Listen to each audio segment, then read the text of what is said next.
Tahukah Anda bahwa 99% kematian setelah usia 75 tahun disebabkan oleh segelintir penyebab saja? Banyak orang menganggap kematian di usia lanjut sebagai hal wajar, padahal sebagian besar disebabkan oleh risiko yang sebenarnya bisa dicegah, asal diketahui sejak dini. Masalahnya, kebanyakan orang baru menyadari bahayanya saat kesehatan sudah menurun dan pilihan menjadi terbatas. Padahal, dengan memahami risikonya lebih awal, Anda bisa mengambil langkah sederhana, namun efektif untuk memperpanjang hidup dan menjaga kemandirian. Dalam video ini, kami akan membahas 5 penyebab utama kematian setelah usia 75 tahun. Faktor yang bertanggung jawab atas hampir semua kasus. Beberapa mungkin terdengar familiar, lainnya bisa mengejutkan Anda. Tapi yang jelas, mengetahui kelimanya adalah langkah pertama untuk mencegahnya. Ini bukan sekadar data. Ini soal hidup, keluarga, dan pilihan nyata yang bisa membuat perbedaan besar. Tetaplah bersama kami hingga akhir, karena perubahan kecil hari ini bisa berarti hidup lebih panjang, sehat, dan mandiri di masa depan. Mari kita mulai. Nomor 1. Penyakit jantung. Penyakit jantung adalah penyebab utama kematian pada usia di atas 75 tahun. Yang mengejutkan, banyak orang tidak menyadari betapa besar kendali yang sebenarnya mereka miliki atas kesehatan jantung mereka. Jantung adalah otot, dan seperti otot lainnya, ia bisa tetap kuat dengan perawatan yang tepat, atau melemah karena bertahun-tahun diabaikan. Masalahnya, gejalanya sering tidak terasa sampai kerusakan sudah terjadi. Banyak yang mengira rasa lelah, sesak napas, atau melambatnya aktivitas hanyalah bagian dari proses menua. Padahal, itu bisa jadi sinyal bahwa jantung Anda sedang bermasalah. Salah satu penyebab utama penyakit jantung adalah tekanan darah tinggi. Selama bertahun-tahun, tekanan ini memaksa jantung bekerja lebih keras, merusak arteri tanpa gejala yang jelas, hingga akhirnya muncul serangan jantung atau stroke secara tiba-tiba. Faktor besar lainnya adalah pola makan yang buruk. Konsumsi makanan olahan, garam berlebih, dan lemak jenuh perlahan menyumbat arteri. Tapi bukan hanya soal menghindari makanan tidak sehat, jantung juga perlu asupan nutrisi yang tepat untuk tetap kuat. Kurangnya aktivitas fisik juga berperan besar. Jantung dirancang untuk bergerak. Gaya hidup pasif memperlambat sirkulasi, melemahkan otot, dan membuat jantung tidak terlatih. Anda tidak perlu olahraga berat. Jalan kaki, peregangan, atau latihan ringan pun sudah cukup membantu menjaga kesehatan jantung. Kesalahan terbesar banyak orang adalah menganggap penyakit jantung sebagai takdir. Padahal, pilihan kecil sehari-hari dari apa yang Anda makan, bagaimana Anda bergerak, hingga bagaimana Anda mengelola stres, berperan besar dalam menjaga kekuatan jantung Anda. Intinya, Anda memiliki kendali lebih besar dari yang Anda kira. Dan waktu terbaik untuk mulai menjaga jantung Anda adalah sekarang. Nomor 2. Jatuh dan cedera. Setelah usia 75 tahun, salah satu risiko paling berbahaya bukanlah penyakit, melainkan jatuh. Hanya butuh satu langkah yang salah, satu lantai licin, atau satu momen kehilangan keseimbangan, dan semuanya bisa berubah drastis. Cedera seperti patah tulang pinggul atau cedera kepala bisa menjadi titik balik menuju penurunan drastis dalam kesehatan dan kemandirian. Yang mengejutkan, jatuh adalah salah satu penyebab utama kematian terkait cedera pada lansia. Jutaan kunjungan ke UGD setiap tahun disebabkan oleh jatuh, dan banyak lansia tidak pernah pulih sepenuhnya setelah kejadian pertama. Patah tulang pinggul, misalnya, sering berarti berbulan-bulan terbaring, peningkatan risiko infeksi, dan kehilangan kemampuan hidup mandiri. Masalahnya, penurunan keseimbangan, kekuatan otot, dan reaksi tubuh terjadi perlahan, sehingga jarang disadari. Anda mungkin merasa baik-baik saja hari ini, lalu besok tersandung dan jatuh. Dan karena tubuh tak lagi pulih secepat dulu, cedera kecil bisa berdampak besar. Lebih parah lagi, ketakutan akan jatuh sering membuat orang menjadi kurang aktif. Mereka mulai menghindari aktivitas, yang justru mempercepat pelemahan otot dan memperbesar risiko jatuh. Ini menciptakan siklus berbahaya yang menggerogoti kemandirian secara perlahan. Namun kabar baiknya, jatuh bisa dicegah. Latihan untuk memperkuat otot kaki dan inti tubuh, melatih keseimbangan, serta membuat penyesuaian kecil di rumah, seperti memasang pegangan tangan, pencahayaan yang baik, dan menghindari karpet licin, dapat secara signifikan menurunkan risiko. Jangan lupakan juga efek samping obat. Banyak obat resep menyebabkan pusing, kantuk, atau penurunan tekanan darah yang meningkatkan risiko jatuh. Jika Anda pernah merasa pusing saat berdiri, itu sinyal penting. Konsultasikan dengan dokter untuk mengevaluasi apakah obat Anda memengaruhi keseimbangan. Jatuh bukan sekadar tersandung. Ini soal mempertahankan kekuatan, stabilitas, dan kewaspadaan. Dengan tindakan pencegahan yang tepat, Anda bisa menjaga mobilitas, kemandirian, dan kualitas hidup yang jauh lebih baik di tahun-tahun mendatang. Nomor 3. Penyakit pernapasan. Bernapas adalah hal yang sering kita anggap sepele, hingga terasa sulit. Seiring bertambahnya usia, paru-paru tidak lagi sekuat dulu, dan gangguan ringan pun bisa cepat memburuk. Setelah usia 75 tahun, penyakit pernapasan menjadi salah satu penyebab utama kematian, bukan karena tak bisa dicegah, tetapi karena sering diabaikan. Salah satu ancaman terbesar adalah PPOK, atau penyakit paru obstruktif kronis, seperti emfisema dan bronkitis kronis. Saluran napas yang meradang membuat pernapasan semakin berat. Gejala seperti batuk terus-menerus, sesak napas, atau mengis sering dianggap wajar karena usia, padahal itu tanda bahwa paru-paru membutuhkan perhatian. Pneumonia juga sangat berbahaya. Infeksi ringan seperti pilek bisa berkembang menjadi kondisi serius karena daya tahan tubuh yang melemah. Banyak lansia dirawat di rumah sakit akibat pneumonia, dan seringkali kondisinya tidak kembali pulih sepenuhnya. Kualitas udara juga memainkan peran besar.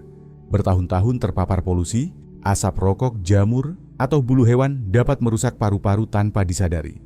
Bagi penderita PPOK atau asma, paparan ini memperparah kondisi.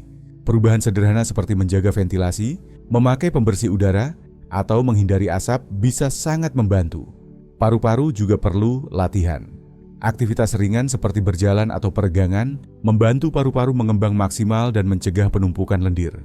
Sebaliknya, terlalu lama duduk membuat paru-paru lemah dan lebih rentan terhadap infeksi. Vaksinasi adalah langkah penting lainnya. Vaksin flu dan pneumonia dapat mencegah infeksi serius yang kerap berdampak fatal bagi lansia. Jangan menunggu sakit untuk bertindak. Pencegahan selalu lebih baik. Bernapas tidak seharusnya menjadi perjuangan. Dengan perawatan, perlindungan, dan kebiasaan yang tepat, Anda bisa menjaga paru-paru tetap sehat dan menikmati hidup yang lebih panjang, aktif, dan mandiri. Nomor 4. Stroke. Stroke datang tiba-tiba, tanpa peringatan, dan bisa mengubah hidup dalam hitungan detik. Setelah usia 75 tahun, stroke menjadi salah satu penyebab utama kematian. Yang mengejutkan, hingga 80% stroke sebenarnya bisa dicegah. Artinya, keputusan yang Anda buat hari ini dapat menentukan apakah Anda tetap mandiri atau mengalami kondisi yang mengubah hidup. Stroke terjadi ketika aliran darah ke otak terputus, entah karena pembuluh darah tersumbat atau pecah. Ketika ini terjadi, sel-sel otak mulai mati dalam beberapa menit. Kerusakan bisa ringan seperti kebingungan atau kelemahan sementara, tapi bisa juga parah, kelumpuhan, kehilangan kemampuan bicara, bahkan kematian. Tekanan darah tinggi adalah faktor risiko terbesar. Ini sering tidak menunjukkan gejala, tapi perlahan merusak pembuluh darah, membuatnya rentan pecah atau tersumbat. Banyak orang tidak sadar mereka mengidap hipertensi sampai stroke benar-benar terjadi. Gangguan irama jantung seperti fibrilasi atrium juga sangat berbahaya. Irama jantung yang tidak teratur dapat menyebabkan pembentukan bekuan darah yang bisa terbawa ke otak dan memicu stroke. Untungnya, fibrilasi atrium dapat dideteksi lewat pemeriksaan sederhana dan dikendalikan dengan pengobatan. Gaya hidup dan pola makan juga memainkan peran besar. Konsumsi makanan tinggi garam, lemak jenuh, dan gula meningkatkan risiko. Kurangnya aktivitas fisik memperlambat sirkulasi darah, membuatnya lebih mudah membeku. Sebaliknya, pola makan seimbang, aktivitas rutin dan hidrasi cukup sangat membantu menjaga pembuluh darah tetap sehat. Jangan abaikan juga mini stroke atau TIA atau transient ischemic attack, gejala stroke yang hanya berlangsung sebentar. Meskipun pulih sepenuhnya, TIA adalah tanda peringatan serius bahwa stroke besar bisa menyusul. Segera cari bantuan medis jika Anda mengalami gejala seperti mati rasa, kebingungan, atau penglihatan kabur. Intinya, Anda punya kendali, memantau tekanan darah, mengenali tanda-tanda peringatan, menjaga pola makan sehat, dan tetap aktif secara fisik bisa sangat menurunkan risiko stroke. Semakin cepat Anda bertindak, semakin besar peluang Anda untuk mempertahankan kualitas hidup dan kemandirian. Nomor 5. Penurunan kognitif dan komplikasi terkait. Salah satu aspek penuaan yang paling menyedihkan adalah penurunan kemampuan berpikir, mengingat, dan membuat keputusan secara perlahan.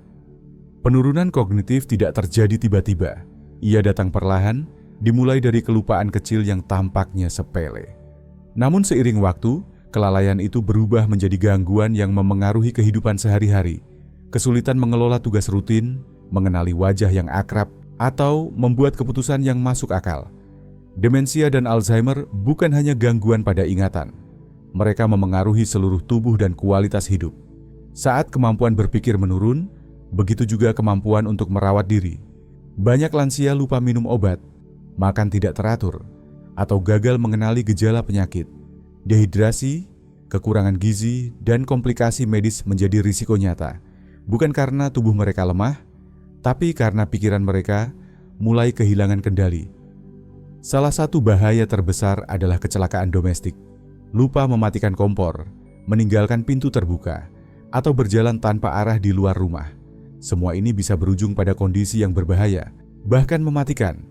Dan ketika kondisi kognitif memburuk, banyak lansia akhirnya kehilangan kemandirian mereka sepenuhnya. Yang sering luput dari perhatian adalah bahwa tanda-tanda awal penurunan kognitif sering diabaikan. Lupa nama, kesulitan mengikuti percakapan, atau sering salah meletakkan barang dianggap sebagai hal wajar karena usia. Padahal ini adalah peringatan penting dari otak Anda. Jika dikenali lebih awal, langkah-langkah pencegahan bisa diambil untuk memperlambat penurunan dan menjaga kualitas hidup. Kabar baiknya, Anda bisa mengambil langkah untuk melindungi otak Anda. Aktivitas mental seperti membaca, belajar hal baru, mengerjakan teka-teki, atau sekadar berdiskusi secara mendalam bisa menjaga ketajaman pikiran. Tak kalah penting, aktivitas fisik juga mendukung kesehatan otak dengan meningkatkan aliran darah dan oksigen ke sel-sel otak. Interaksi sosial juga sangat berpengaruh. Kesepian dan isolasi mempercepat penurunan fungsi otak. Percakapan rutin, berkumpul bersama teman, atau berpartisipasi dalam komunitas bisa membantu menjaga otak tetap aktif dan waspada. Terakhir, pola makan memiliki peran besar. Makanan kaya omega-3, antioksidan, dan vitamin seperti sayuran hijau, beri, ikan, dan kacang-kacangan telah terbukti melindungi fungsi otak. Sebaliknya, konsumsi makanan olahan, gula berlebih, dan lemak jenuh berkontribusi terhadap peradangan otak dan peningkatan risiko demensia. Penurunan kognitif bukanlah takdir. Dengan menjaga aktivitas mental dan fisik, tetap terhubung secara sosial, dan memilih makanan sehat, Anda dapat secara signifikan memperlambat atau bahkan mencegah penurunan tersebut. Otak Anda, seperti halnya otot tubuh Anda, bisa dijaga agar tetap kuat selama Anda mulai merawatnya hari ini. Hari ini, kita telah membahas 5 penyebab utama kematian setelah usia 75 tahun. Penyakit jantung, jatuh, gangguan pernapasan, stroke, dan penurunan kognitif. Tapi ingat, banyak dari itu bisa dicegah. Kesehatan di usia lanjut bukan soal keberuntungan semata. Itu soal pilihan sehari-hari, bergerak lebih banyak, makan lebih baik, memeriksakan diri secara rutin, dan tetap aktif secara mental dan sosial. Anda tidak perlu mengubah semuanya sekaligus. Satu langkah kecil hari ini bisa membawa perubahan besar di masa depan. Penuaan adalah bagian dari hidup, tapi hidup dengan kekuatan, kejernihan, dan kemandirian adalah pilihan. Mulailah sekarang, pilih untuk menjaga diri Anda. Jika video ini bermanfaat, beri like, subscribe, dan bagikan. Dan kami ingin mendengar dari Anda. Tinggalkan komentar tentang satu hal yang Anda pelajari hari ini, dan bagaimana Anda akan menerapkannya. Terima kasih telah menonton, sampai jumpa di video berikutnya.